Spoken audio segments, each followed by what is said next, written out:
चुके थे, page number 11 पहुंचे हैं। और पेज नंबर जब 11 पहुंचे तो बौद्ध धर्म की बात आती है। आप सबने देखा ही होगा क्योंकि कल जैन धर्म हो गया था। जैन धर्म के बाद थोड़ा सा हिस्सा पेज नंबर 10 का है, थोड़ा सा हिस्सा पेज नंबर 10 का है। तो हमने कहा था टॉपिक की शुरुआत करेंगे तो ज्यादा अच्छा रहेगा। तो बेटा यहाँ पे आप सबको दिख रहा होगा बौद्ध धर्म। तो आप बौद्ध धर्म के बारे में देख सकते हो। बौद्ध धर्म के अगर मैं संस्थापक या फाउंडर की बात करता हूँ तो बौद्ध धर्म के संस्थापक या फाउंडर की अगर मैं बात करता हूँ तो उनका नाम है महात्मा बुद्ध। याद कर लेना, ठीक है। सबसे बड़ी बात याद कर लेना मेरे प्यारे बच्चे, महात्मा बुद्ध को लाइट ऑफ एशिया के नाम से जाना जाता है। लाइट ऑफ एशिया के नाम से जाना जाता है। महात्मा बुद्ध के जन्म की अगर मैं बात करता हूँ तो बहुत अच्छे से याद कर लेना, 563 ईसा पूर्व। कहां पर हुआ था मेरे प्यारे बच्चे? कपिल वस्तु के लुम्बिनी में हुआ था। कपिल वस्तु के लुम्बिनी में इनका जन्म हुआ था। किसका? महात्मा बुद्ध का। और ये कपिल वस्तु का लुम्बिनी जो है नेपाल के जंगलों में पड़ता था। याद कर लेना। फिर बेटा महात्मा बुद्ध के पिता का जो नाम था, इनके पिता का नाम था सुद्धोधन। सुद्धोधन शाक्यगढ़ के मुखिया थे। क्लियर है। फिर इनकी माता का नाम था बेटा माया देवी। क्या नाम था? माया देवी। सबसे बड़ी बात याद कर लेना, इनके जन्म के बेटा 7वें दिन ही इनकी माता की डेथ हो गई थी, जिसके कारण इनका लालन पालन मतलब लालन पोषण किसके द्वारा किया गया? इनकी मौसी के द्वारा किया गया। और इनकी मौसी का नाम था प्रजापति गौतमी। प्रजापति गौतमी के द्वारा इनका लालन पालन किया गया महात्मा बुद्ध का। क्लियर है। और याद कर लेना, महात्मा बुद्ध की जो मौसी थी गौतमी, यही पहली बौद्ध धर्म की बिछुड़ी भी बनी थी। बौद्ध धर्म की पहली अगर बिछुड़ी कोई बनी थी तो गौतमी मतलब महात्मा बुद्ध की मौसी ही बनी थी। इस चीज को बेटा याद कर लेना। महात्मा बुद्ध के पत्नी का अगर मैं बात करता हूं तो इनकी पत्नी का नाम था यशोधरा। इनकी पत्नी को कहा जाता था यशोधरा। और इनके पुत्र को बेटा कहा, इनको एक पुत्र रत्न की प्राप्ति हुई थी और उस पुत्र का नाम था राहुल। तो इतनी चीजें याद कर लेना। दूसरी बात, इनकी जो मृत्यु हुई थी मेरे प्यारे बच्चे, वो कब कहां पर हुई थी? तो याद कर लेना 483 ईसा पूर्व। और 483 ईसा पूर्व कहां पर? तो याद कर लेना कुशीनगर। कुशीनगर में हुई थी। और याद कर लेना बेटा, जब भी इनके जीवन में कोई भी घटना घटित होती थी, जैसे इनका जो जन्म हुआ था उसका भी एक प्रतीक चिन्ह होता था। जन्म का प्रतीक चिन्ह क्या था? तो याद कर लेना, जन्म का प्रतीक चिन्ह था कमल एवं साण। कमल एवं साण जो था इनके जन्म का प्रतीक चिन्ह था। दूसरी बात, इनके मृत्यु का अगर मैं आपसे कहूं प्रतीक चिन्ह क्या है, तो इनके मृत्यु का प्रतीक चिन्ह था स्तूप। क्या था? स्तूप। दूसरी बात, इनके जीवन में जो भी घटना घटित होती रही उस घटना को एक स्पेसिफिक नाम दिया गया। जैसे इनकी जब मृत्यु हुई तो उसको कहा गया महापरिनिर्वाण। महापरिनिर्वाण के नाम से जाना जाता है महात्मा बुद्ध की मृत्यु को। क्लियर है। अब याद कर लेना, जो इनका अंतिम संस्कार था, इनकी जब मृत्यु हुई तो यहाँ ब्रेकर में ले लेना कुशीनगर में किसके द्वारा इनका अंतिम संस्कार किया गया? तो ये भी याद कर लेना, मल्लो द्वारा इनका अंतिम संस्कार किया गया था। बहुत प्यारे प्यारे सवाल है, बहुत जबरदस्त सवाल है। अब अगर तुमसे कह दिया जाए महात्मा बुद्ध ने अपना अंतिम उपदेश कहां दिया होगा, तो सिंपल सी बेटा अंतिम उपदेश महात्मा बुद्ध ने वहीं पर दिया होगा जहां पर उन्होंने अंतिम समय बिताया होगा, मतलब जहां पर इनकी मृत्यु हुई होगी, अर्थात कुशीनगर में इन्होंने अपना अंतिम उपदेश दिया होगा। क्लियर है। अब मेरे प्यारे बच्चे बहुत अच्छे से याद कर लेना, महात्मा बुद्ध ने जो एक प्रकार से अपने घर को त्यागा था, गृह त्याग किया था। गृह त्याग बेटा इन्होंने 29 साल की उम्र में किया था। जैसे महावीर स्वामी ने 30 साल की उम्र में, तो इन्होंने 29 साल की उम्र में घर को त्याग दिया था। याद करना। दूसरी बात बहुत अच्छे से, इन्होंने जब घर त्यागा उसके बाद इनको जो ज्ञान की प्राप्ति हुई वो 6 साल बाद हुई, मतलब 35 साल की उम्र में। तो 35 साल की उम्र में आप लिख सकते हो क्या हुई थी? इनको ज्ञान की प्राप्ति हुई थी। अब अगर तुमसे कह दिया जाए कि महात्मा बुद्ध को ज्ञान की प्राप्ति कहां पर हुई, तो उस जगह का नाम याद कर लेना, बोध गया। बोध गया नामक जगह पर महात्मा बुद्ध को ज्ञान की प्राप्ति हुई थी। दूसरी बात मेरे प्यारे बच्चे यहाँ पर आप नोटिस कर लीजिएगा कि जब इन्होंने घर छोड़ा तो वो भी घटना एक नाम से मशहूर हो गई, जिसको कहते हैं महाविनिष्क्रमण। महाविनिष्क्रमण ये घटना कहलाने लगी। साथ मेरे प्यारे बच्चे, जब इन्होंने ज्ञान की प्राप्ति की, किस नदी के किनारे बैठे ये, तो उस पहली बात वहां का पेड़ का नाम याद कर लेना। जैसे महावीर स्वामी के पेड़ का नाम था बेटा आप सबको पता है तुमने साल वृक्ष, उसी प्रकार इनका पेड़ का नाम था पीपल वृक्ष और नदी का नाम था निरंजना नदी। और निरंजना नदी को हम लोग फाल्गु नदी के नाम से जानते थे। इस चीज को याद कर लेना। अब जब इनको ज्ञान की प्राप्ति हो गई, ज्ञान की प्राप्ति के बाद इन्होंने उपदेश देना चालू किया। तो पेपर में सवाल आता है पहला उपदेश इन्होंने कहां पर दिया? तो पहला उपदेश इन्होंने सारनाथ में दिया। कहां पर दिया? सारनाथ में। और सबसे पहला सवाल आता है कि उपदेश बेटा किस भाषा में इन्होंने दिया? तो उपदेश जो इन्होंने देना स्टार्ट किया वो पाली भाषा में स्टार्ट किया। किसने? महात्मा बुद्ध ने पाली भाषा में उपदेश देना चालू किया। फिर यहाँ पे पेपर में सवाल आता है कि सबसे ज्यादा उपदेश कहां दिए? सबसे ज्यादा उपदेश महात्मा बुद्ध ने कहां दिए? तो उस जगह का नाम लिख लेना श्रावस्ती। श्रावस्ती में सबसे ज्यादा उपदेश दिए। और जो पहला उपदेश सारनाथ में दिया वो भी एक घटना नाम से मशहूर हो गई, जिसको कहते हैं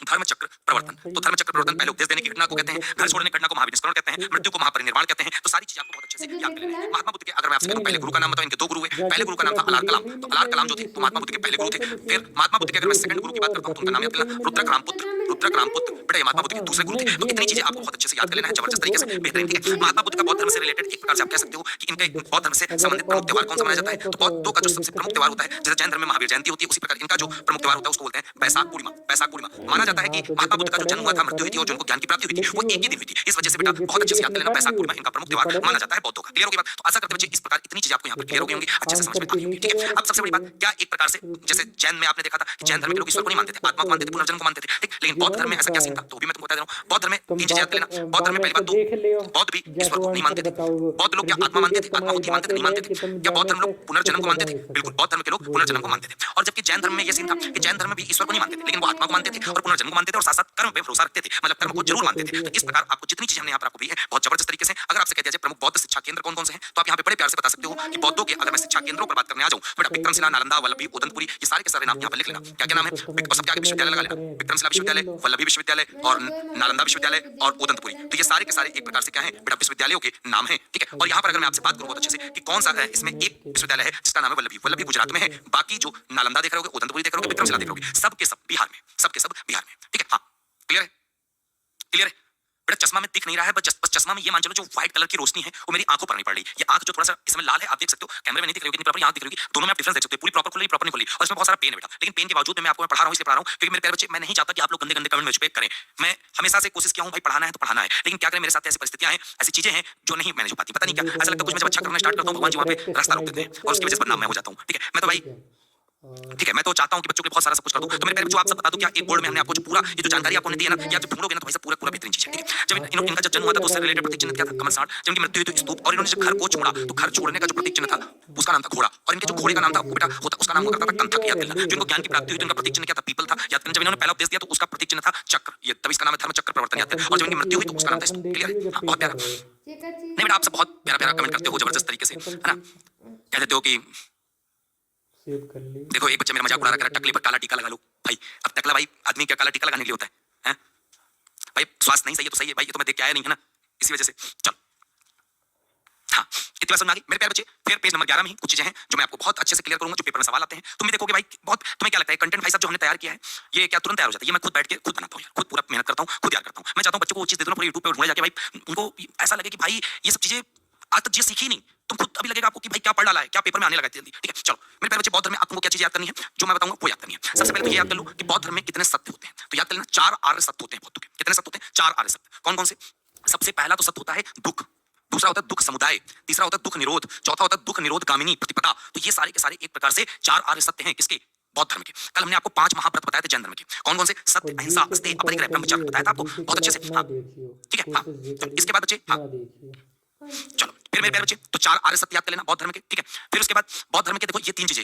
बौद्ध धर्म का जो ज्ञान होता है ना वो किससे प्राप्त होता है? त्रिपिटक। अब यहाँ पे जो मेन चीज बात करनी है त्रिपिटक की बात करनी है, क्योंकि त्रिपिटक जो होता है बौद्ध धर्म का मेन है, और बौद्ध धर्म का जो ज्ञान प्राप्त होता है वो त्रिपिटक से प्राप्त होता है। ठीक है, 3 त्रिपिटक हैं। कौन कौन से हैं? एक है सुत्त पिटक, एक है विनय पिटक और एक है अभिधम्म पिटक। ये चीज याद कर लेना, मोस्ट इंपोर्टेंट है कि त्रिपिटक कितने हैं? 3 हैं, सुत्त पिटक, विनय पिटक, अभिधम्म पिटक। ठीक, दूसरी बात, अब पेपर में सवाल बहुत प्यारा आता है, जो सुत्त पिटक है वो क्या है? सुत्त पिटक सबसे बड़ा है, याद कर लेना। ये सुत्त पिटक दिख रहा है आपको, तो तीनों पिटकों में सबसे बड़ा अगर आपसे कह दिया जाए तो सबसे बड़ा कौन है? सुत्त पिटक है। ठीक, अब ये पर याद करना सबसे छोटा पिटक कौन है? सबसे छोटा है मेरे प्यारे बच्चे विनय पिटक, और बीच में कौन है? अभिधम्म पिटक। मतलब बीच में या मध्यम में कौन है? तो अभिधम्म पिटक। पेपर में सवाल बहुत प्यारा आता है, सुत्त पिटक क्या होता है? तो याद कर लेना, सुत्त पिटक जो होता है मेरे प्यारे बच्चे बुद्ध के उपदेशों का संकलन करता है। विनय पिटक क्या होता है? भिक्षुओं के आचरण व संग नियम होते हैं। ठीक है, अभिधम्म पिटक क्या होता है? दार्शनिक एवं तात्विक विवेचना होती है। तो तीनों पिटक के बारे में याद करना, यहाँ से पेपर में सवाल पूछे गए तभी हमने इसके बारे में बताया। एक बच्चा कह रहा सर आपका रिकॉर्ड है, आप तो कभी लूसेंट नहीं पढ़ाया, आपका पढ़ाने का तरीका अच्छा है। भाई एक छोटी सी बात पूछूं, एक छोटी सी बात पूछूं, एक छोटी सी, दिल से अच्छा सब लोग बताओ, उसका जवाब दोगे? मैं पूछता हूं, लेकिन पहले इसको मैं बता दूं। फिर उसके बाद तो बौद्ध धर्म त्रिपिटक तीनों पिटकों के बारे में बता दिया, बता दिया। फिर कह रहा बौद्ध धर्म अनात्मवादी है, आत्मा की परिकल्पना नहीं। अभी मैंने बताया ना कि बौद्ध धर्म आत्मा को नहीं मानता है, कर्म को मानता है, पुनर्जन्म को मानता है। क्लियर, अभी मैंने आपको बताया। अब सबसे बड़ी बात, अष्टांगिक मार्ग। बौद्ध धर्म में अष्टांगिक मार्ग होते हैं। अब अष्टांगिक मार्ग कौन कौन से? जैसे वहां पर आपने देखा था 3 चीजें थी, त्रिरत्न थे, सम्यक ज्ञान, सम्यक आचरण, सम्यक दर्शन पढ़ा था आपने। उसी प्रकार यहाँ पर अष्टांगिक मार्ग क्या क्या होते हैं देख लो जरा। सम्यक दृष्टि हो गई, सम्यक संकल्प हो गया, सम्यक वाणी हो गई, सम्यक कर्मांत हो गया, सम्यक आजीवन हो गया, सम्यक व्यायाम हो गया, सम्यक स्मृति हो गई और सम्यक समाधि हो गई। तो कुल मिलाकर जब आप बेटा यहाँ पर देखोगे तो आपको पता चल जाएगा ये अष्टांगिक मार्ग है। किसके अष्टांगिक मार्ग है? तो बौद्ध धर्म के। तो यहाँ पे 3 चीजें आप सीखते हैं, 4 आर्य सत्य देख लिए, पिटकों के बारे में जान गए, अष्टांगिक मार्ग के बारे में जान गए। आगे जब आप पढ़ोगे मेरे प्यारे बच्चे, स्तूप और चैत्य में अंतर पूछा जाता है कि स्तूप क्या होता है और चैत्य क्या होता है। ठीक है, बेटा स्तूप सबसे पहले याद करना, अभी मैंने बताया जो बुद्ध जो एक प्रकार से महात्मा बुद्ध की मृत्यु हुई थी, महात्मा बुद्ध की जो मृत्यु हुई थी उसका प्रतीक जो चिन्ह था वो स्तूप था। स्तूप क्या होता है? बुद्ध के अवशेषों का स्मारक।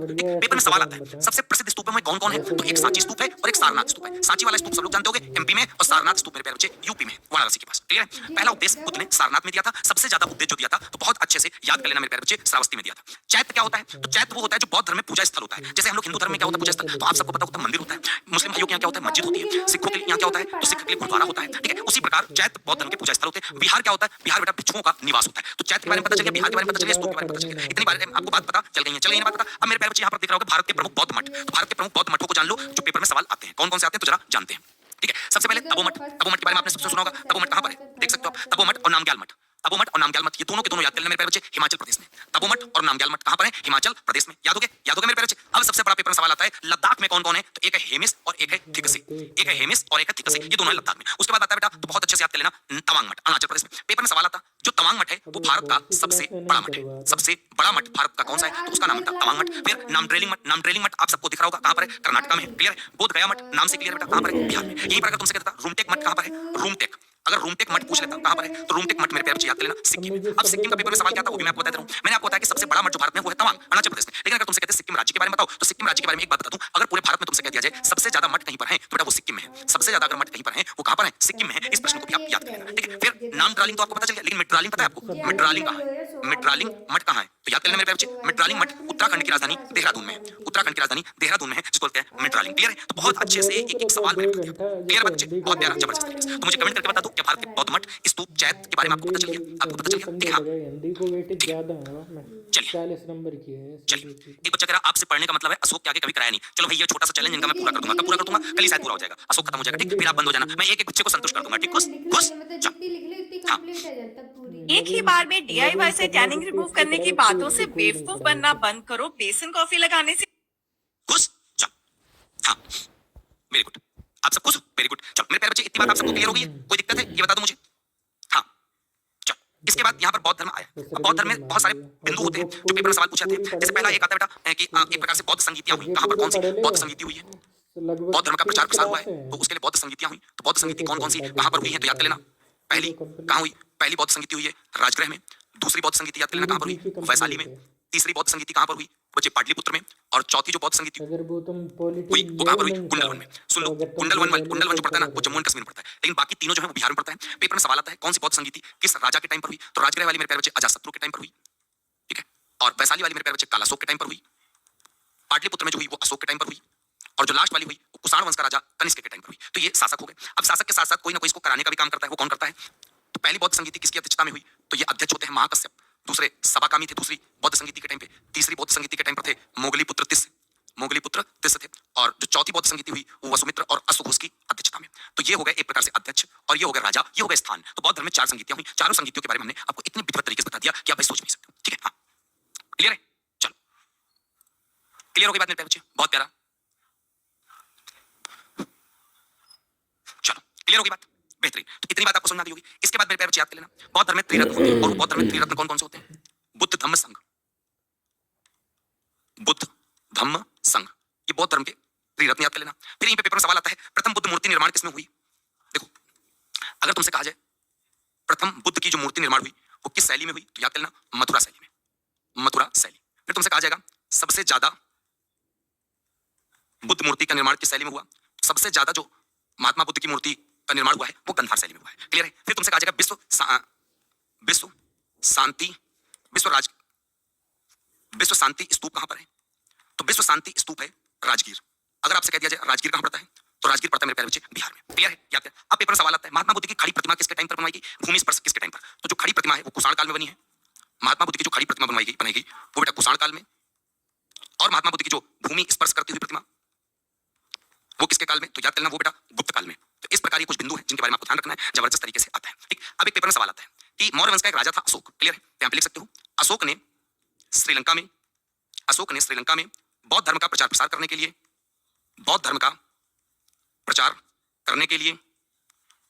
लिए किसको भेजा? तो याद करना उसका एक बेटा था जिसका नाम था महेंद्र, और उसकी एक पुत्री थी जिसका नाम था संघमित्रा। तो बेटा महेंद्र और पुत्री संघमित्रा को अशोक ने भेजा था। कहां पर? श्रीलंका भेजा था। किसका प्रचार प्रसार करने के लिए? तो आप बता सकते हो बौद्ध धर्म का प्रचार प्रसार करने के लिए। ठीक है, अब ये जो चौथी बौद्ध संगीति आपको दिख रही है ये वाली, ठीक है, चौथी बौद्ध संगीति में बौद्ध धर्म 2 भागों में बढ़ गया। कनिष्क के टाइम पर बौद्ध धर्म कितने भागों में बढ़ गया? 2 भागों में। अब ये 2 भागों में जो बढ़ गया बौद्ध धर्म, वो 2 भाग याद कर लेना कौन कौन है? एक है हीनयान और दूसरा बेटा मेरे प्यारे बच्चे महायान और हीनयान। 2 ऐसे हो गए, एक प्रकार से डिवाइडेशन हो गया बौद्ध धर्म का, आपस में बट गए। जबरदस्त तरीके से आपको याद कर लेना, जबरदस्त तरीके से। इस प्रकार बौद्ध धर्म का पूरा का पूरा मामला यहाँ पे समाप्त होता है। जबरदस्त तरीके से आप याद कर लीजिएगा, जब बेहतरीन तरीके से। ठीक है, चलो, तो इतनी बात मेरे प्यारे बच्चे समझ में आ गई आपको? बताइए फटाफट, समझ में आ गई जबरदस्त तरीके से? हाँ, सबको क्लियर हो गया मेरे प्यारे बच्चे? सबको? बहुत प्यारा। चलो, अब मेरे प्यारे बच्चे अब बात आती है शैव धर्म की। तो जब शैव धर्म की बात आती है तो शैव धर्म में मेन चीज आप देखिएगा, पेज नंबर 12 पे जाओगे तो शैव धर्म आपको मिलेगा। तो शैव धर्म में सबसे फोकस करने वाली बात है कि शैव धर्म भाई साहब सिंपल सी बात है, भगवान शिव पर ही होगा।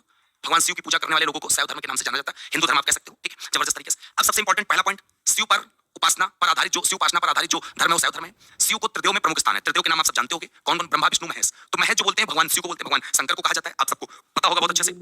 लिंग पूजा का विशेष महत्व, जो भगवान शिव की तो शिवलिंग पूजी जाती है, सबको पता है। अब यहाँ पे जो लिंग पूजा आपको दिख रही है, पेपर में सवाल आता है कि लिंग पूजा के जो सबसे पहले साक्ष्य मिले थे वो कहां से मिले थे? तो याद करना हड़प्पा संस्कृति से सबसे पहले लिंग पूजा के साक्ष्य मिले थे। ठीक है, दूसरी बात, भगवान शिव को ऋग्वेद में रुद्र कहा गया। तो यहाँ पर आप लिख लेना, ऋग्वेद में भगवान शिव को क्या कहा गया? रुद्र नाम तुम सबने सुना ही होगा। अथर्ववेद में क्या कहा गया?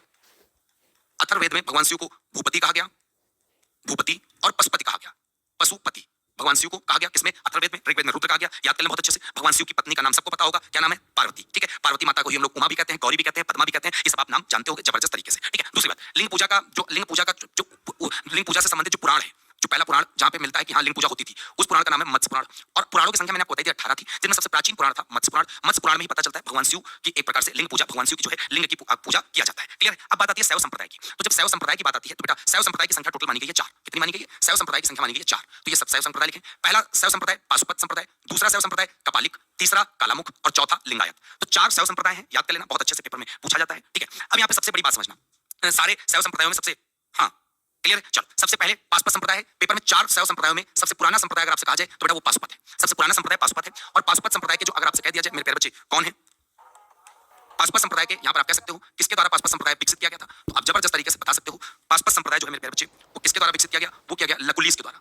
किसके द्वारा? लकुलीस के द्वारा। क्लियर है बेटा? कपालिक संप्रदाय उग्र साधना संबंधित था, कालामुख संप्रदाय दक्षिण भारत में, लिंगायत संप्रदाय बसव द्वारा प्रवर्तित था। किसके द्वारा? बसव द्वारा। क्लियर है? अब सबसे इंपॉर्टेंट चीज कि कौन ये जो लाइन लिखी है वो लिंगायत संप्रदाय के बारे में। पहला पॉइंट इंपॉर्टेंट क्या है मेरे प्यारे बच्चे? दक्षिण भारत में प्रचलित है कौन सा? लिंगायत संप्रदाय जो है वो दक्षिण भारत में है, याद करना। और दक्षिण भारत में इसको हम लोग जंगम के नाम से जानते हैं। लिंगायत संप्रदाय को साउथ इंडिया में हम लोग जंगम के नाम से जानते हैं, याद कर लेना। ठीक है, शिवलिंग की उपासना की जाती है, सामाजिक समानता पर बल दिया गया है, जाति प्रथा का इसमें विरोध किया जाता है। ये सारे के सारे बिंदु संबंधित है किससे? लिंगायत से। क्लियर है? दूसरी बात, बासव कौन थे? तो बासव जो थे लिंगायत समाज से ही संबंधित थे, लिंगायत संप्रदाय से। बासव कर्नाटक के समाज सुधारक थे और लिंगायत आंदोलन के प्रमुख नेता थे और इन्होंने बाल विवाह का विरोध किया था। ठीक, ये बासव के बारे में पेपर में प्रश्न पूछा गया है। Who is Basava? तो बासव बता सकते हो, कर्नाटक के एक समाज सुधारक, सोशल वर्कर थे, साथ में लिंगायत आंदोलन के बहुत बड़े नेता थे। तो याद कर लेना जबरदस्त तरीके से। ठीक है, तो इतनी बात आपको शैव धर्म में। अब यहाँ पे शैव संप्रदाय और संस्थापक का ग्रंथ लिखा है, किसका कौन सा ग्रंथ है? पेपर में सवाल पूछा जाता है। जैसे मैंने आपको पहले क्लियर कर दिया मेरे प्यारे बच्चे कि आपको ये याद कर लेना है पाशुपत। पाशुपत के संस्थापक कौन है? लकुलीस, जो पेपर में सबसे ज्यादा पेपर में पूछा जाता है। और सारे संप्रदायों में सबसे पुराना संप्रदाय कौन सा है? तो आप याद कर लेना पाशुपत है। कपालिक के संस्थापक कौन है? भैरव। कपालिक के कौन है मेरे प्यारे बच्चे? भैरव, याद कर लेना। अब कपालिक का पेपर में सवाल आता है कि कपालिक संप्रदाय का प्रमुख केंद्र क्या था? कपालिक संप्रदाय का प्रमुख केंद्र क्या था? तो कपालिक संप्रदाय का जो प्रमुख केंद्र माना गया वो माना गया श्रीशैल। श्रीशैल इसका प्रमुख केंद्र माना गया। ठीक, और कालामुख के कौन है? शैवाचार्य। अब इनके बारे में हम आपको बता दें, कालामुख के बारे में ओरली बता दे रहे हैं, जो शरीर पर चिता की भस्म लगाते हैं, जो शरीर पर चिता की भस्म लगाते हैं। क्लियर है? तो कहने का मतलब है शरीर पर चिता की भस्म लगाते हैं वही लोग होते हैं कालामुख, याद कर लेना। और लिंगायत हमने तुमको आपको बता दिया है, लिंगायत के संस्थापक माने जाते हैं बसव। ठीक है, प्रमुख नेता थे। इसका प्रमुख ग्रंथ है वचन साहित्य। और लिंगायत आप सबको पता होना चाहिए साउथ इंडिया में फेमस था और साउथ इंडिया में इसको हम लोग जंगम के नाम से जानते हैं। और लिंगायत कौन है? तो लिंगायत भगवान शिव के, जैसे भगवान विष्णु के 10 अवतार हुए, भगवान शिव के 18 अवतार हुए, याद कर लेना। तो लिख लेना शिव के 18 अवतारों में से एक जो लिंगायत था वो लिंगायत, याद कर लेना। भगवान शिव के टोटल 18 अवतार हुए और 18 अवतारों में से एक अवतार, ठीक है, हाँ एक अवतार कौन सा था? तो आपको याद कर लेना है लिंगायत। क्लियर है? तो इतनी चीज आपको जबरदस्त पता होना चाहिए। अब सबसे इंपॉर्टेंट चीज होता है, एक इसी तरह संप्रदाय और था जिसका नाम था नाथ संप्रदाय। और नाथ संप्रदाय के संस्थापक पेपर में पूछे गए हैं, तो याद कर लेना यहाँ पे नाथ संप्रदाय। नाथ संप्रदाय के ये भी संबंधित है शैव धर्म से। इसके संस्थापक याद कर लेना महेंद्र नाथ। ये पेज नंबर 12 की बात चली, वहां 12 का मतलब वो है। ठीक है, और कुछ आप मत समझिएगा। अब बात समझ लेना, एक मेरे प्यारे बच्चे बहुत अच्छे से याद कर लेना, जिसका नाम है पशुपतिनाथ मंदिर, नेपाल में है। स्टार बना के लाइन लिख लेना, पशुपतिनाथ मंदिर कहां पर मेरे प्यारे बच्चे? नेपाल, काठमांडू नेपाल में। पेपर में सवाल पूछा जाएगा कि काठमांडू किस नदी के किनारे? तो आप बता सकते हो काठमांडू मेरे प्यारे बच्चे बागमती नदी के किनारे। किस नदी किनारे? बागमती नदी किनारे। और बहुत अच्छे से याद कर लेना, जो नेपाल का पशुपतिनाथ मंदिर है ये किस शैली में बना है? किस शैली में बना है? बच्चे कह रहे हैं सर कितने दिन के बाद छोड़ के भाग जाओगे? बेटा अब अगर आप कमेंट किए तो सच बता रहे हैं कल से मैं क्लास नहीं लूंगा। सच बता रहा हूं क्लास नहीं लूंगा। हाँ, किसी बच्चे ने अगर फालतू का कमेंट किया तो सच बता रहा हूं कल से मैं क्लास नहीं लूंगा। क्यों नहीं लूंगा? क्योंकि भाई एक दिन हो गया, 2 दिन हो गया, कंटिन्यू आप नियम बना लिए। भाई मेरी आंख गड़बड़ है, अंदर से पूरा दर्द हो रहा है, सर दर्द हो रहा, फट रहा, और मुझे और जोर दे रहे हैं अपनी आंख पे, बोल के जोर दे रहे हैं। वो सब आपको नहीं दिख रहा। हमारी दिक्कत आपको नहीं दिख सकती। हमें जो बीमारी है ना वो आप नहीं समझ सकते हो, ना उसको मैं एक्सप्लेन कर पाऊंगा यार। ठीक है, मैं नॉर्मल लोगों की तरह नहीं हूं, मैं थोड़ा सा आसान हो चुका हूं। इसलिए प्लीज मेरा सपोर्ट करिए, और सपोर्ट ना कर पाए तो प्लीज हमें गिराने की कोशिश मत करो यार। ठीक है, हम चाहते हैं कि तुम लोग कमेंट ना पढ़े, लेकिन यार तुम लोग पता नहीं क्यों ऐसे हो, समझ नहीं आता। अगर किसी का सम्मान नहीं कर सकते तो किसी की बेइज्जती भी मत करो यार। ठीक है यार, दिक्कत मुझे, मैं जान रहा हूं, तुम हमारी दिक्कत को क्या समझोगे मेरे भाई। नेपाल के जो मंदिर बच्चे पैगोडा शैली में बना हुआ है। किस शैली में? पैगोडा शैली में। तो इस प्रकार आपको ये चीज अच्छे से याद कर लेनी है, बहुत बढ़िया पेपर में आता है तो आप बता सकते हो। ठीक है, हाँ। दूसरी बात, शैव धर्म का प्रचार प्रसार करने के लिए नायनार संत हुआ करते थे, यहाँ पे लिख लेना। शैव धर्म का प्रचार प्रसार करने के लिए दक्षिण भारत में, साउथ इंडिया में कौन से संत हुआ करते थे? वो हुआ करते थे नायनार संत। और नायनार संत की जो अगर मैं संख्या की बात करता हूं तो टोटल 63 है। और अगर अभी आगे तुमको मिलेंगे कि भगवान विष्णु जो वैष्णव धर्म है, एक प्रकार से उसका जो प्रचार प्रसार करने के लिए आप कह सकते हो कि उनका प्रचार प्रसार करने के लिए जो संत हुआ करते थे उनका नाम था अलवार, और उनकी संख्या 18 हुआ करती थी। क्लियर है? तो इस प्रकार आपको बहुत अच्छे से याद कर लेना है, जबरदस्त तरीके से। क्लियर है? आगे बात समझे, इतना याद कर लेना मेरे प्यारे बच्चे। अब सारे संप्रदायों के अलावा एक संप्रदाय में तुमको ऐसा बता दे रहा हूं जिसको आपको याद कर लेना है। ये थोड़ा सा अलग है, आजीवक संप्रदाय। पेपर में सवाल बसाता है कि आजीवक संप्रदाय के संस्थापक कौन है, फाउंडर कौन है? तो आप बता सकते हो माखल पुत्र गोसाल। तो माखल पुत्र जो गोसाल है वो आजीवक संप्रदाय के संस्थापक माने जाते हैं। बहुत अच्छे से याद कर लेना। ठीक है, हाँ। चलो तो बेटा शैव धर्म के बारे में आपको क्लियर हो गया है। अब बारी है वैष्णव धर्म की। तो आप सब कमेंट करके बता दो, और जितने भी लोगों ने वीडियो को लाइक शेयर नहीं किया है तो सबसे बस यही कहना चाहता हूं कि आप सब वीडियो को लाइक एंड शेयर कर दो मेरे साथियों। ज्यादा लोग लाइक कर दो फटाफट तरीके से, सब साथियों के साथ शेयर कर दो, अपना अंगूठा दबा दो। इसके बाद मैं अगले टॉपिक की ओर पढ़ता हूं, क्योंकि शैव धर्म भी हमने आपको पढ़ा दिया। इसके बाद मैं पढ़ता हूं वैष्णव धर्म के बारे में, इसके बारे में वैष्णव धर्म के बारे में। ठीक है, हाँ क्लियर है? चलो बहुत प्यारा, क्लियर है, जबरदस्त जबरदस्त। वैष्णव धर्म बहुत छोटा सा धर्म है, मैं पहले बता दूं, ज्यादा कुछ है नहीं। पेज नंबर 13 की बात चल रही है यहाँ पे। वैष्णव धर्म की प्रारंभिक जो जानकारी है वो किससे मिलती है मेरे प्यारे बच्चे? याद करना, उपनिषदों से मिलती है। किससे मिलती है? उपनिषदों से। और वैष्णव धर्म में सबसे सर्वोच्च जो देवता है विष्णु है। आप सबको खुद पता है शैव धर्म भगवान शिव की पूजा है, तो वैष्णव धर्म में भगवान विष्णु की पूजा है। विष्णु के त्रिदेवों में से एक माने जाते हैं, याद कर लेना बहुत अच्छे से। नारायण, कृष्ण, राम, विष्णु के रूप है। ये जो नारायण हो गया, कृष्ण हो गया, राम हो गया, ये सब के सब भगवान विष्णु के रूप है, याद करना। और इसमें भक्ति को मोक्ष का साधन माना गया है। कहते नहीं है हरि नाम जपते रहो मोक्ष की प्राप्ति हो जाएगी, भगवत की प्राप्ति हो जाएगी। तो भक्ति को मोक्ष का इस धर्म में साधन बताया गया कि पूजा करते रहो, बस इतना होता रहेगा। ठीक है, अब वैष्णव धर्म के अगर प्रमुख प्रवर्तक का नाम आता है तो भगवान श्री कृष्ण का आता है। भगवान श्री कृष्ण का जो जन्म स्थान माना गया वो मथुरा और भागवत परंपरा का विकास हुआ है। और भगवान कृष्ण का सबसे पहले कहीं उल्लेख मिलता है, सबसे पहले अगर कहीं उल्लेख मिलता है तो कहां पर मिलता है? छंदोग्य उपनिषद में। और छंदोग्य उपनिषद 108 उपनिषदों में से एक है और सबसे पुराना उपनिषद कौन सा है भैया? छंदोग्य उपनिषद है, ये चीज याद कर लेना। ठीक है, दूसरी बात, सुदर्शन चक्र में कितनी तीलियां होती हैं? तो याद कर लेना, सुदर्शन चक्र में टोटल 6 तीलियां होती हैं। सुदर्शन चक्र में मेरे प्यारे बच्चे कितनी तीलियां होती हैं? टोटल 6 तीलियां होती हैं। कितनी? 6 तीलियां होती हैं। ये पेपर में सवाल पूछा गया है। अब दूसरा यहीं पे सवाल याद कर लेना मेरे प्यारे बच्चे कि विश्व का सबसे बड़ा हिंदू मंदिर कौन सा है? विश्व का सबसे बड़ा हिंदू मंदिर कौन सा है? तो ये पेपर में सवाल पूछा जाता है, तो इसको आपको बताना पड़ेगा। ठीक है, इसका नाम मेरे प्यारे बच्चे अंकोर वाट का मंदिर। क्या नाम है? अंकोर वाट का मंदिर। और ये जो अंकोर वाट का मंदिर है मेरे प्यारे बच्चे कहां पर है? तो याद करना, कंबोडिया में है ये अंकोर वाट का मंदिर। दूसरी बात, इस मंदिर में किस भगवान की पूजा की जाती है? इस मंदिर में भगवान विष्णु की पूजा की जाती है। और साथ में याद करना, इस मंदिर का निर्माण किसके द्वारा करवाया गया? तो इस मंदिर का जो निर्माण है वो सूर्यवर्मन द्वितीय के द्वारा करवाया गया। किसके द्वारा? सूर्यवर्मन द्वितीय के द्वारा। क्लियर है? तो सारे प्रश्नों को अपने साथ आप संकुचित कर लो। ठीक है, हाँ क्लियर मेरे प्यारे बच्चे, बहुत प्यारा।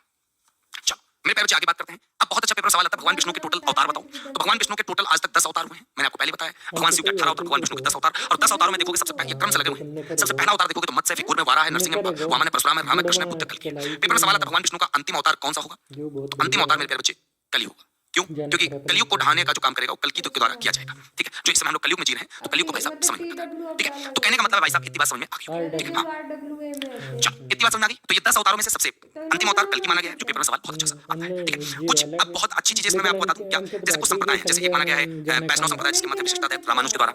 नहीं, यहाँ पे लिखना संप्रदाय, करके डालो। नहीं तो मतलब यहाँ पे मत, यहाँ पे आचार। कि इन्हों का नाम अंकित है। नहीं, जय को नाम है लाके। अगर आप 25 प्लस हैं तो ये क्रीम आप ज़रूर यूज़ करना। ये है प्लिक्स का pomegranate youth renewal night cream, जो कि बहुत सारे बेनिफिट्स के साथ में आती है। आपके स्किन पे जो फाइनलाइज रिंकल्स होते हैं उसे रिमूव करता है, बिकॉज इसके अंदर होता है 1.2 रेटिनॉल और आपकी स्किन को हाइड्रेट और मॉइस्चराइज रखता है अप टू 72 आवर्स। और आपका जो स्किन टेक्सचर है उसे भी इम्प्रूव करता है, क्योंकि इसके अंदर 1% बैकुची ऑयल होता है और रेटिनॉल भी आपकी स्किन को अच्छा टेक्सचर देता है। तो ये आपको प्रोटेक्ट करता है ऑक्सीडेटिव डैमेज से। तो अगर आपको ये ऑर्डर करना है तो सिंपली आपको कमेंट सेक्शन में लिंक या पीपी लिखना है और डायरेक्टली जाके आप ऑर्डर कर सकते हो।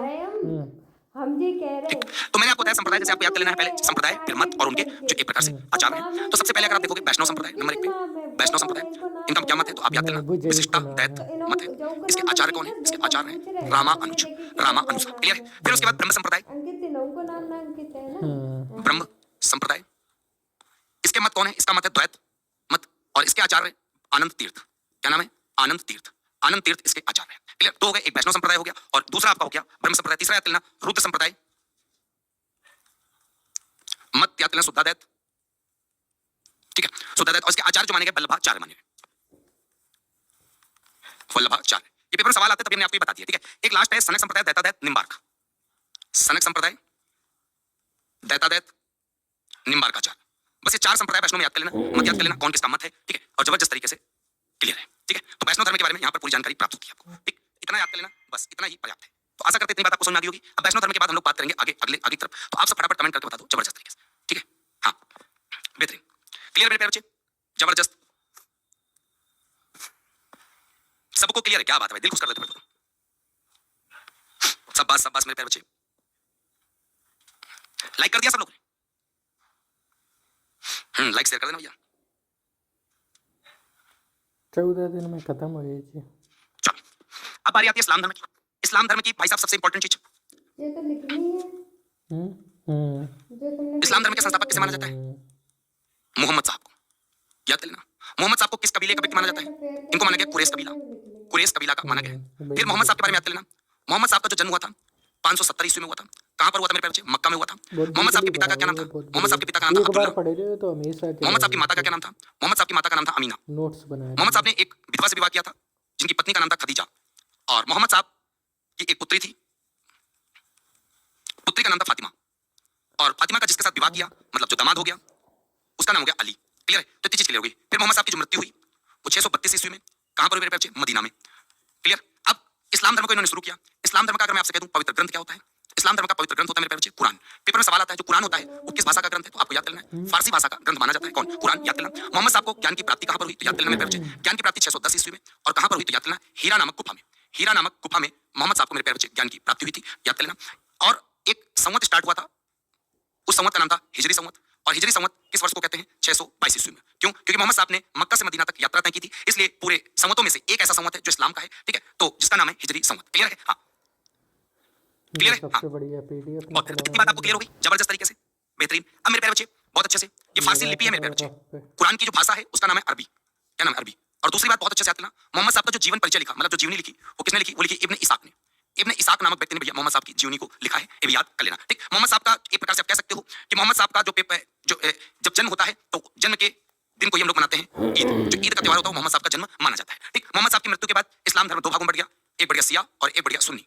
क्लियर? मोहम्मद साहब की मृत्यु के बाद इस्लाम धर्म दो भागों में बढ़ गया, एक बढ़ गया शिया और एक बढ़ गया सुन्नी। याद कर लेना। अगर मैं तुमसे कहूं शिया क्या होता था? शिया वो होता था जिसमें अली को उपदेश माने जाते थे, अली मतलब मोहम्मद साहब के दामाद, इनके उपदेश माने जाते थे। सुन्नी क्या होता था? सुन्नी होता था जिसमें मोहम्मद साहब के उपदेश माने जाते थे। जो लोग मोहम्मद साहब के उपदेश मानते थे वो सुन्नी कहलाते थे, और जो अली के उपदेश मानते थे वो शिया कहलाते थे। क्लियर है? ये चीज मेरे प्यारे बच्चे बहुत अच्छे से पेपर में याद कर लेना, जबरदस्त तरीके से। क्लियर है? सारी चीजें हमने इस्लाम धर्म की बता दी, इससे ज्यादा इस्लाम धर्म में और कुछ भी पेपर में सवाल नहीं आता है। क्लियर मेरे प्यारे बच्चे? हाँ, मोहम्मद साहब के उत्तराधिकारी को खलीफा के नाम से जानते थे। याद कर लेना, जबरदस्त तरीके से। क्या कहते थे? खलीफा। मोहम्मद साहब के उत्तराधिकारी, और खलीफा पद 1924 में तुर्की के शासक कमाल पाशा के द्वारा समाप्त कर दिया गया था। क्लियर?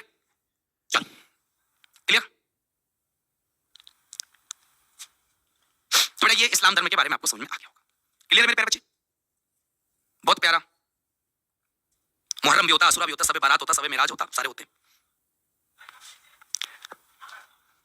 एक लोग कह रहे हैं कि सर अगर ना पढ़ाएं तो सब लोग YouTube पे अनसब्सक्राइब कर देना सर का चैनल। बेटा पहले बाद में क्यों अनसब्सक्राइब करना? अभी अनसब्सक्राइब कर दो यार, है कि नहीं? जब खुद ही ज्ञाता हो, खुद ही ब्रह्मा हो, खुद ही विष्णु हो, खुद ही अल्लाह हो, खुद ही भाई साहब नानक हो, खुद ही एस्ट्रोलॉजर हो, केवल कमेंट बॉक्स में पढ़ाई पे फोकस नहीं करोगे। फोकस कहां पे करोगे? सर पढ़ाएंगे कि नहीं पढ़ाएंगे? सर की तबीयत नहीं देखी जा रही। मैंने आप सबको क्लास के शुरू में ही बता दिया। क्या बता दिया? अगर मैं किसी भी दिन क्लास नहीं ले पाता हूं तो ये मत समझिएगा मैं पढ़ाऊंगा नहीं, पढ़ाऊंगा। बस बीमार चल रहा हूं, आप सबके सामने आंख जीता जागता उदाहरण है। ठीक है? इस बीमारी को मैं जल्द, और डॉक्टर ने इसमें मुझे रेस्ट देने की सलाह कही है कि आप रेस्ट करिए 3-4 दिन, लेकिन मैं अगर रेस्ट ले लिया तब तक यहाँ पे बाढ़ मचा दोगे तुम, भाई बाढ़ ले आओगे। तो इसलिए मैं रेस्ट भी नहीं ले पाया। तो आज मैं जबरदस्ती एक आंख बेकार होने के बावजूद एक आंख से काम चला रहा हूं, एक आंख से ये भी नहीं कि मैं कुछ कर नहीं रहा हूं, मैं प्रॉपर बेस से पढ़ा रहा हूं जैसे लिखा जाता है बच्चे। और भाई क्या कर लूं भाई, तुम बता दो और क्या कर दूं? हाँ, बस भैया ना मैं क्यों बदनाम हूं? क्योंकि मैं छोटा मास्टर हूं और सब आप सब ऐसा मानते हो। और जितने भी बड़े मास्टर हैं किसी का भी मुझे दिखा दो आप, किसी का। किसी ने यूट्यूब पे क्या फ्री में पूरी जीके कंप्लीट कराई है, फ्री में A to Z। और बहुत सारे लोगों ने कराई है, तो क्वेश्चन वाले कराए, क्वेश्चन कराए, थ्योरी कराई है, कराइए। हमको आप कहते ही हो यार, तुम किसी का बता दो, किसी ने क्या बिना क्वेश्चन के थ्योरी हर एक चीज कराई है? चाहे हिस्ट्री, ज्योग्राफी, पॉलिटी, इकोनॉमिक्स पूछ रहा है, नहीं कराया ना। लेकिन आप हमें उड़ाने पड़े हो क्योंकि मैं छोटा हूं, मेरी वैल्यूएशन उतनी नहीं है, इस वजह से हमको यहाँ पे कह ले रहे हो, गाली दे रहे हो, देते रहो भाई। ठीक है, क्या करना? ठीक। और मैं भगवान से बस ये मना रहा हूं,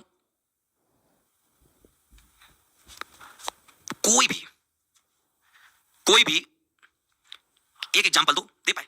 हाँ, हमको निकाल के दिखा दो। नाम बताने से नहीं होता है कि इन सर ने कराया, उन सर ने कराया। आप दिखाओ तो, नहीं दिखा सकते हो भाई, मैं भी उसी दुनिया में रहता हूं। ठीक है, मैं भी उसी दुनिया में रहता हूं, आप बता दो। बहुत सारे लोगों ने तो लूसेंट भी शुरू की थी, लूसेंट के क्वेश्चन कराने चले आए।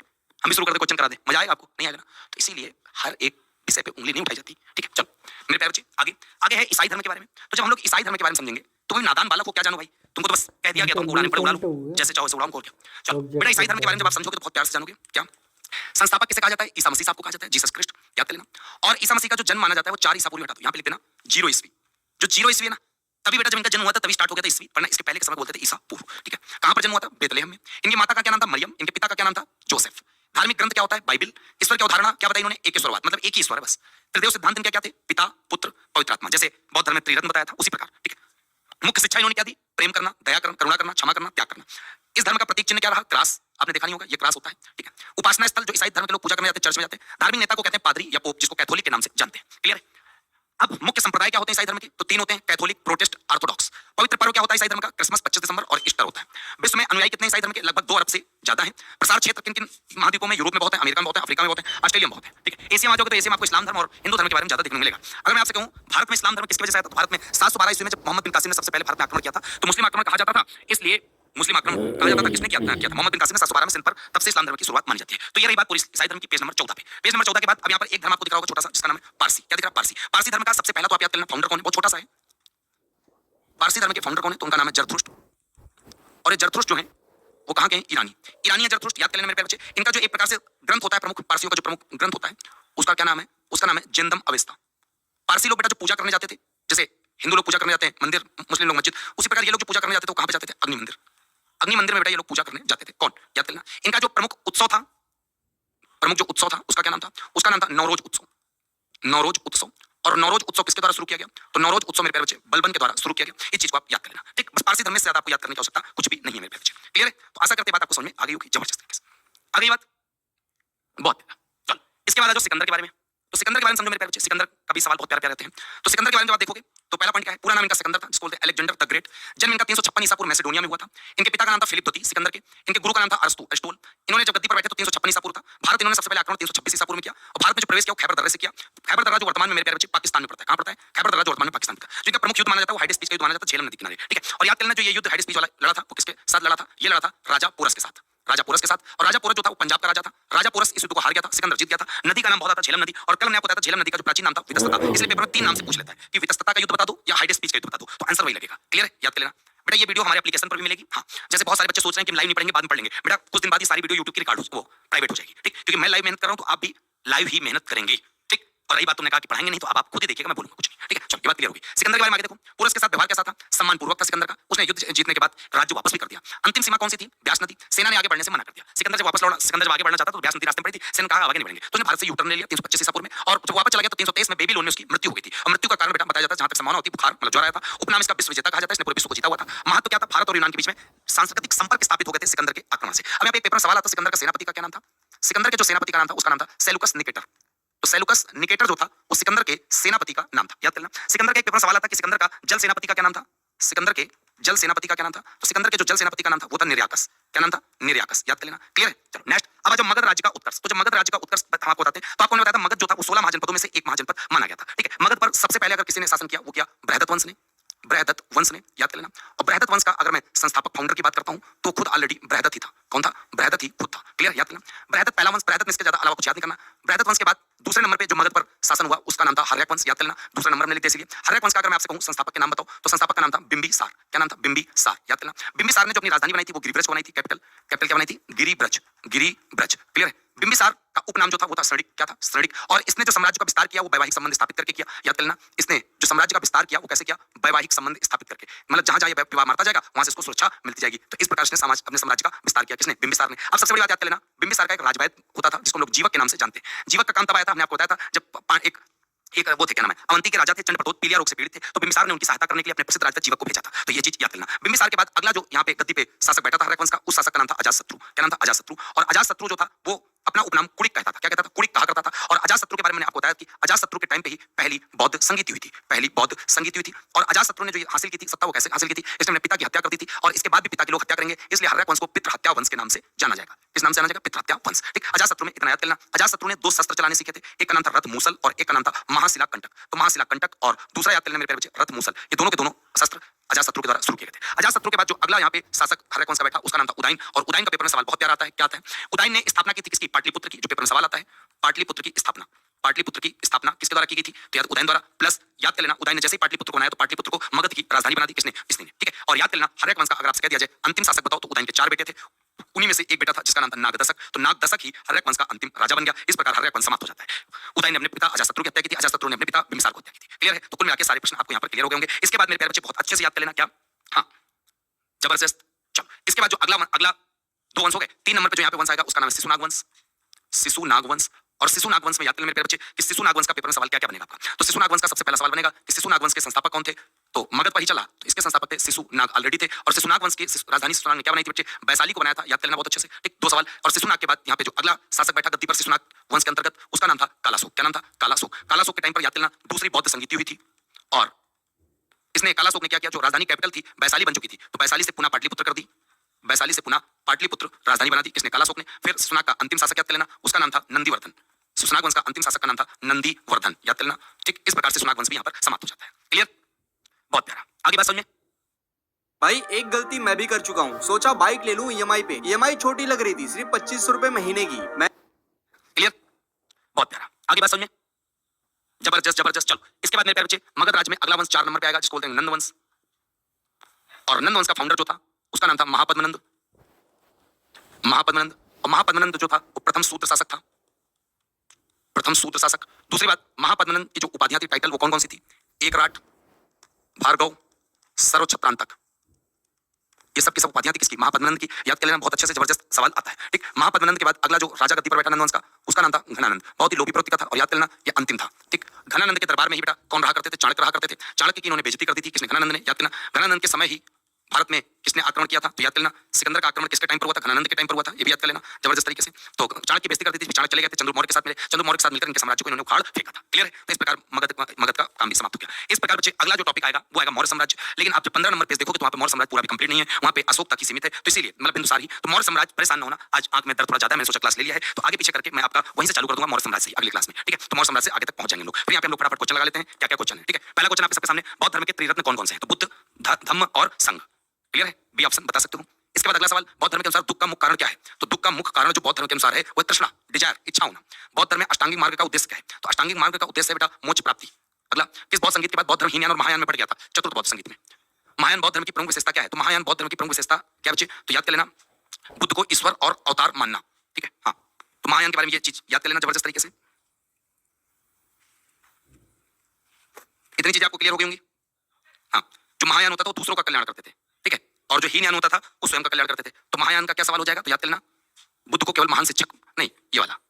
अगला, भारत में बौद्ध धर्म के प्रचार का प्रमुख केंद्र कौन सा था, प्रचार का प्रमुख केंद्र था बच्चा मगध वाला। अगला, अशोक के शासनकाल में कितने स्तूपों का निर्माण, तो अशोक वाला हम आपको बताएंगे नेक्स्ट। नहीं, कौन भारत का प्रमुख बौद्ध मठ नहीं है, कौन नहीं है, केदारनाथ मठ नहीं है, बाकी सब मठ हैं। क्लियर है। अगला, शैव धर्म में लिंग का किसका प्रतीक माना जाता है, तो एक प्रकार से शिव का निराकार रूप। क्लियर है, नेक्स्ट। फिर शैव धर्म के अनुसार शिव के कितने प्रमुख गण बताए गए हैं, तो संप्रदाय पूछ रहा है तो 4 बता देना आप। ठीक है, नेक्स्ट। वैष्णव धर्म के प्रवर्तक कौन माने जाते हैं, तो वैष्णव धर्म के अगर प्रवर्तक की बात की जाए तो जबरदस्त तरीके से भगवान श्री कृष्ण को माना जाता है। अगला, विष्णु के 10 अवतारों का उल्लेख कहां पर मिलता है, तो 10 अवतारों का उल्लेख बेटा मत्स्य पुराण में मिलता है। कहां पे, मत्स्य पुराण में। अगला, निराकार ईश्वर की अवधारणा किस वैष्णव आचार्य से संबंधित है, तो निराकार की याद कर लेना बेटा बहुत अच्छे से, निम्बार्काचार्य आंसर लगा देना। ठीक है, नेक्स्ट। इस्लाम धर्म के प्रवर्तक कौन है, हजरत मोहम्मद साहब जी हैं। अगला, कुरान मजीद किस भाषा में अवतरित हुआ था, कुरान बेटा अरबी भाषा में हुआ था, फारसी लिपि थी। ईसाई धर्म के संस्थापक कौन थे, ईसा मसीह साहब थे। ईसाई धर्म का पवित्र ग्रंथ कौन सा है, बाइबल है मेरे प्यारे बच्चे। अगला, पारसी धर्म के प्रवर्तक कौन है, तो पारसी धर्म के जरथुस्त्र है। अगला, मगध की राजधानी प्रारंभिक क्या थी, प्रारंभिक राजधानी राजगृह गिरिप्रस्थ थी। भारत पर आक्रमण करने वाला पहला यूनानी शासक कौन था, यूनानी शासक बच्चे याद कर लेना सिकंदर का नाम आता है। बिंदुसार किस मौर्य शासक के उत्तराधिकारी थे, चंद्र मौर्य के बाद थे, लेकिन मौर्य कल पढ़ाएंगे तो आपको बताएंगे। फिर ये सारे सवाल बोले हैं, ठीक है, मौर्य से रिलेटेड। तो आशा करते हैं इस मौर्य से रिलेटेड है तो मौर्य वाले में कल आपको मिल जाएंगे। आशा करते हैं आपको समझ में आएगा और आप सब बच्चे